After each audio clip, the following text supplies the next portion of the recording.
Hello everyone, welcome back to my channel. ఈ వీడియోలో sweet పొటాటోతో curry చేసి చూపించబోతున్నానండి. నార్మల్గా అందరూ స్వీట్ పొటాటోస్ తెచ్చుకొని ఉడికించి తింటాం కదా, అలా కాకుండా ఇలా కర్రీ చేసుకొని తిన్నామంటే చాలా బాగుంటుంది. ఈ సీజన్లో దొరికే స్వీట్ పొటాటోను అస్సలు మిస్ కాకుండా తెచ్చుకొని ఇలా కర్రీ ప్రిపేర్ చేసి చూడండి. ఈ చిలకడ దుంపలు హెల్త్కి చాలా మంచిదండి. వీటితో కర్రీ చేయొచ్చని నాకు ఆఫ్టర్ మ్యారేజ్ తర్వాతే తెలిసింది. మా అత్తయ్య గారు చెప్పారు ఇలా కర్రీ చేసుకుంటే చాలా బాగుంటుందని. అప్పటి నుంచి నేను కూడా చేస్తున్నాను. ముందుగా ఇలా చిలకడ దుంపలను తీసుకొని ఎడ్జెస్ని కట్ చేసేసి చిన్న చిన్న పీసెస్గా కట్ చేసుకోవాలి. వీటిని ఫస్ట్ బాయిల్ చేసి పీల్ తీసేసి అలా అన్న కర్రీ చేసుకోవచ్చు, లేదా ఇలా డైరెక్ట్గా చిన్న చిన్న పీసెస్గా కట్ చేసైనా కర్రీ చేసుకోవచ్చు. ఈ సైజులో ఉండే విధంగా పీసెస్గా కట్ చేసి పక్కన పెట్టేశాను. ఇప్పుడు ఈ కర్రీ కోసం ఒక 2 ఆనియన్స్, ఒక టొమాటో తీసుకొని ఈ విధంగా పీసెస్గా కట్ చేసి పెట్టుకోవాలి. అలాగే పులుపుకు తగినంత చింతపండును కూడా తీసుకోవాలి. కర్రీ స్టార్ట్ చేసే ముందే చింతపండును ఇలా వాటర్ వేసి సోక్ చేసి పెట్టుకోవాలి. ఇప్పుడు స్టవ్ ఆన్ చేసి కడాయి పెట్టుకొని ఒక 4 to 5 స్పూన్స్ వరకు ఆయిల్ వేసుకొని ఆవాలు, జీలకర్ర, కొంచెం మినపప్పు, శనగపప్పు వేసి పోపుని ఫ్రై చేసుకోవాలి. ఇప్పుడు ఇందులోనే సన్నగా కట్ చేసిన ఆనియన్స్ ఇంకా కరివేపాకు కూడా వేసి ఆనియన్స్ కలర్ చేంజ్ అయ్యే వరకు ఫ్రై చేసుకోవాలి. ఇలా ఆనియన్స్ ఫ్రై అయిన తర్వాత కట్ చేసుకున్న టొమాటో పీసెస్ని కూడా వేసేసి మొత్తం ఒకసారి మిక్స్ చేసుకోవాలి.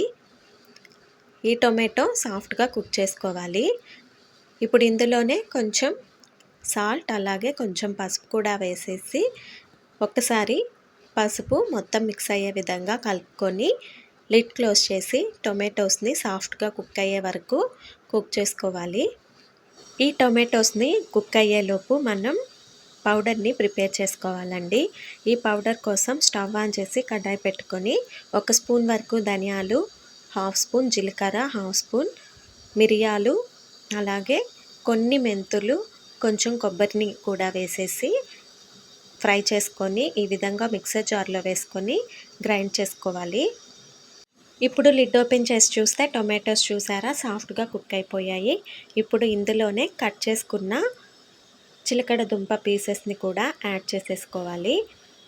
ఈ చిలకడ దుంపల్ని ఈ ఆయిల్లో ఒక 4 to 5 మినిట్స్ పాటు బాగా కుక్ చేసుకోవాలన్నమాట. ఇవి పచ్చివే తీసుకున్నాం కాబట్టి ఆయిల్లో ఒక 5 మినిట్స్ పాటు చిలకడ దుంపల్ని కుక్ చేసుకోవాలి. ఇలా ఒకసారి బాగా కలుపుకున్న తర్వాత లిడ్ క్లోజ్ చేసి ఈ చిలకడ దుంపల్ని ఒక 4 మినిట్స్ పాటు కుక్ చేసుకోవాలి. మధ్య మధ్యలో కలుపుతూ ఉండాలి. ఇలా ఒక 50% కుక్ అయితే సరిపోతుంది. ఇప్పుడు ఇందులోనే ఒక 2 స్పూన్స్ వరకు కారంని యాడ్ చేస్తున్నా, అలాగే ఒక 1 స్పూన్ వరకు సాల్ట్ని కూడా వేసేసి ఒకసారి మొత్తం మిక్స్ చేసుకోవాలి. మనం పొడిలో మిరియాలు వేసాం కదా, అందుకని కారం కొంచెం తగ్గించి వేసుకోవాలి. ఇప్పుడు ఇందులో చింతపండు రసంని కూడా వేసేసి అలాగే ఒక స్మాల్ గ్లాస్ వాటర్ని కూడా యాడ్ చేసుకోవాలి. ఈ పీసెస్ పులుసులో మునిగే వరకు వాటర్ని యాడ్ చేసుకుంటే సరిపోతుంది. ఈ విధంగా పులుపుకు తగినంత వాటర్ని యాడ్ చేసుకున్న తర్వాత లిడ్ క్లోజ్ చేసేసి ఇంకో 2 మినిట్స్ పాటు పులుసుని బాగా మరగనివ్వాలి. మధ్య మధ్యలో ఇలా లిడ్ తీసి ఒకసారి మిక్స్ చేసుకుంటూ ఉండాలి. తీయగా కారంగా అలాగే పుల్లగా చాలా బాగుంటుందండి ఈ పులుసు. మిరియాలు వేసాం కదా, కొంచెం ఘాటుగా కూడా ఉంటుంది. ఇలా పులుసు బాగా మరిగి ఆయిల్ కొంచెం పైకి వచ్చింది కదా, ఈ టైంలో మనం గ్రైండ్ చేసుకున్న పౌడర్ని యాడ్ చేసుకోవాలి. ఈ పౌడర్ని వేసేసి ఇంకో 1 మినిట్ వరకు పులుసును కుక్ చేసుకోవాలి.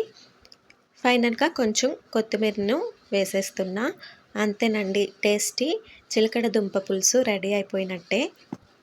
కొంచెం పల్చగా ఉండేటప్పుడే స్టవ్ ఆఫ్ చేసుకోవాలి, ఎందుకంటే చల్లారిన తర్వాత పులుసు అనేది చిక్కబడుతుంది. అంతేనండి, టేస్టీ చిలకడ దుంప పులుసు రెడీ అయిపోయినట్టే. వీడియో నచ్చితే లైక్ చేసి ఛానల్ని ఫాలో చేయండి. Thanks for watching. నెక్స్ట్ వీడియోతో మళ్ళీ కలుద్దాం. Bye bye.